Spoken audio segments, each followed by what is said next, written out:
7 मधून गीतांजली अनंत पगार ह्या अपक्ष म्हणून निवडणुकीच्या सामोरे जात आहात. नमस्कार गीतांजली मॅडम साहेब. नमस्कार. बरं, काय सांगाल, तुम्ही निवडणुकीला सामोरे जात आहात, आज तुम्ही प्रभागात फिरत आहात, तुम्हाला प्रभाग कसा वाटतो? हवा तसा आणि हवा तेवढा विकास प्रभागाचा झाला आहे का? हे बघा, माझे मिस्टर अनंत पगार हे गेली 20 वर्ष लोकांच्या सेवेत कार्यरत आहेत. आजवर त्यांनी लोकोपयोगी अशी भरपूर कामं केलेली आहेत. मग ड्रेनेज लाईन असतील, औषध फवारणी असेल, फडके मैदानमध्ये त्यांनी भरपूर काम केलेलं आहे. तिथला त्यांनी पूर्ण कायापालट केलेला आहे, त्यातही त्यांचं योगदान होतं. दैनंदिन सामाजिक अडचणी असतील, पाणी, लाईट, वीज, जे काही आहे, ज्या ज्या समस्या त्यांच्यासमोर येतात ते एका फोनवरती कामं करतात. आज एक जागरूक नागरिक या नात्याने मी या उमेदवारीमध्ये माझा अर्ज भरला निवडणुकीमध्ये. आज आपल्याला राजकारणी लोकांच्या मनातला चेहरा उमेदवार म्हणून द्यायचा नसून लोकांच्या मनात कुठला चेहरा आहे, एक त्यांचा लिडरशिप कोण करू शकतं, एक चांगला नगरसेवक कोण असू शकतो, हा निर्णय जनतेचा असतो. त्या निर्णयाचा मी मान ठेवून मी हा माझा अपक्षातून उमेदवारी अर्ज भरलेला आहे. अच्छा, पण आता ह्या निवडणुकीला तुम्ही सामोरे जात आहात, पण आता जी सध्याची राजकीय घडामोडी सुरू आहे, जे राजकारण आहे सध्या जे काही सुरू आहे, तर त्याबाबत तुम्हाला काय वाटतं? खरोखरच हे योग्य आहे का? नाही, हे योग्य नाही. कारण हे स्थानिक लेवलचं निवडणुका असतात, यामध्ये लोकांच्या भावना गुंतलेल्या असतात. लोकांच्या दररोजच्या अडीअडचणी कोण सोडवतं ते त्या दृष्टीने विचार करत असतात. त्यांच्या एका हाकेला कुठला उमेदवार धावून येतो हा त्यांचा चॉईस असतो. आज त्यांचा चॉईसच काढून घेतला गेलेला आहे. त्यामुळे त्यांच्या मनामध्ये कुठला उमेदवार त्यांना अपेक्षित होता हा त्यांच्यापर्यंत प्रश्नच गेला नाही. त्याच्यामुळे ह्या बिनविरोधित निवडणुका ज्या होत आहेत हा प्रकार मला मान्य नाही आहे. ह्या चॉईस सर्वसामान्य नागरिकांचा होता, जो त्यांना मिळायला हवा होता. आज उमेदवार आणि मतदार यांना झिरो किंमत झाली आहे.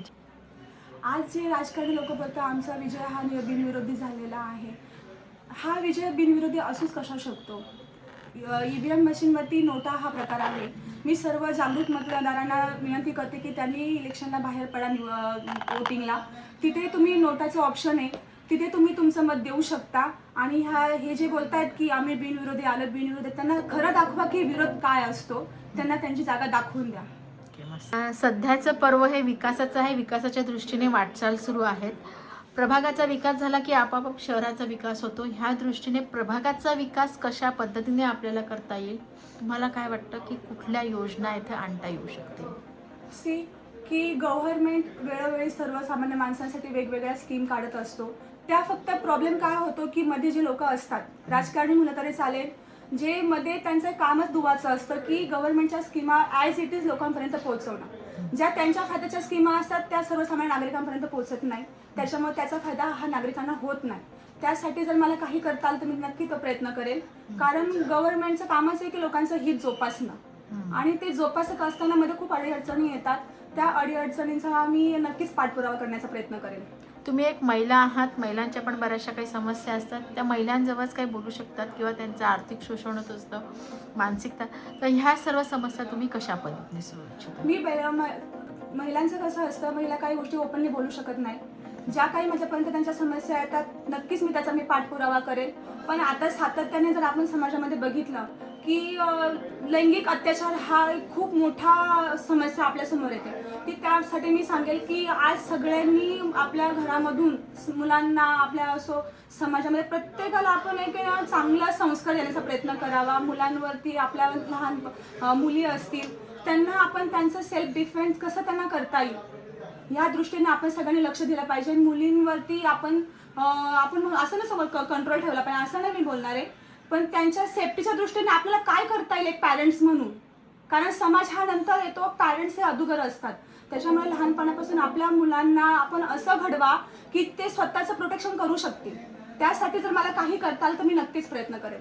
बरं, 15 जानेवारी रोजी मतदान आहे, तुम्ही मतदारांना काय आवाहन करू इच्छिता? तुम्ही तुमच्या मनातील चेहरा तुमच्या समोर आणा, जो तुमच्या कामा पडतो, जो तुमच्या एका हाकेवर तुमची कामं करू शकतो.